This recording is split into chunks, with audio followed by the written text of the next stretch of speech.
over this 72nd session of the UN General Assembly.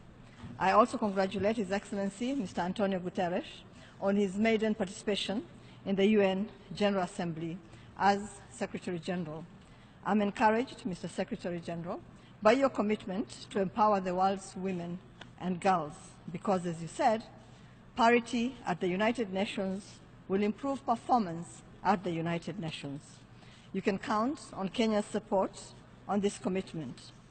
Mr. President, the world faces enormous challenges which range from poverty, global terrorism, climate change, conflicts, inequalities, to the unfolding threats on the liberal order that has governed the world in the post-war era.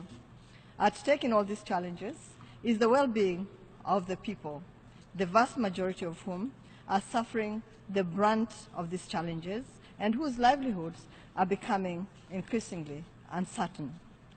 Describing the state of the world at the time of the Industrial Revolution, English writer Charles Dickens said, and I quote, "It was the best of times, it was the worst of times." This is still an apt way of describing the state of the world today, with all of its challenges and opportunities. Kenya welcomes the theme of the 72nd session, focusing on people striving for peace and a decent life for all on a sustainable planet. Kenya agrees with and supports the priorities for action that you have outlined to guide the focus on people, namely peace and conflict prevention, migration, the Sustainable Development Goals, climate action, and human rights. These priorities are urgent and deserve the attention not only of governments, but also of the private sector and civil society. Mr. President, Kenya acknowledges the importance of the SDGs as an appropriate response to the pressing challenges that we face today. We played a key role in the formulation of the SDGs as co-chair of the Open Working Group, and we remain committed to translating this transformative agenda into tangible action for our people without leaving anyone behind. We recognize, however, that achieving the SDGs will be as much about the effectiveness of development cooperation as it will be about the scale and form such cooperation actually takes. There is a lot of talk about partnerships today, but not enough practical, on-the-ground support to make partnerships effective in practice. As a country, we have stepped up efforts towards the achievement of the SDGs. In the health sector, for example, our government now offers free maternal health care services across our country. We next intend to cover health care services for women, children, and adolescents.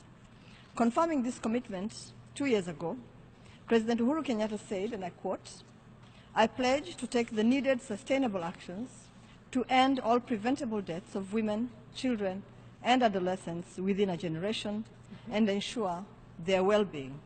We hold ourselves accountable for our collective progress towards this goal," end of quote. Together with the United Nations family in Kenya, we have also established an SDG partnership platform that aims to accelerate the attainment of the SDGs in Kenya. The platform brings together the government, development partners, the private sector, civil society, and the United Nations. This platform has created diverse SDG accelerator windows, of which primary health care has been the first. This partnership has resulted in a drastic reduction in maternal and child deaths. We intend to transform primary care to pave way for universal health coverage for all of our 46 million Kenyans by 2021, therefore ensuring, as we pledged, that no one is left behind. Mr. President, climate change in our region is disrupting the livelihoods of millions of people and generating conflicts over dwindling resources, and these resources especially land and water. Climate change today costs Kenya's economy approximately 3% of GDP annually. To address this, Mr. President, Kenya has enacted legislation to implement the Paris Agreement.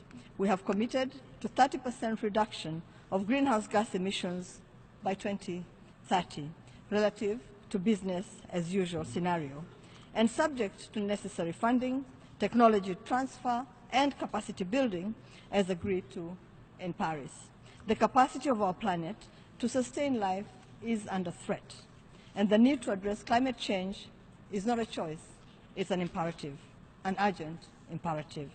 Mr. President, we commend the UN for the steps that have been taken to strengthen and upgrade UNEP in accordance with the Rio +20 declaration.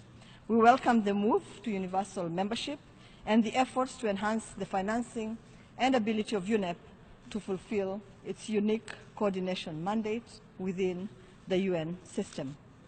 I'm happy to say that since its establishment, the United Nations Environment Assembly has helped the world refocus on environment. Through the Assembly, which is now the de facto World Parliament for Environment, decisions that contribute to the well-being of our planet are now universally respected. I call upon the United Nations member states to fully strengthen UNEP to effectively respond to global environmental challenges.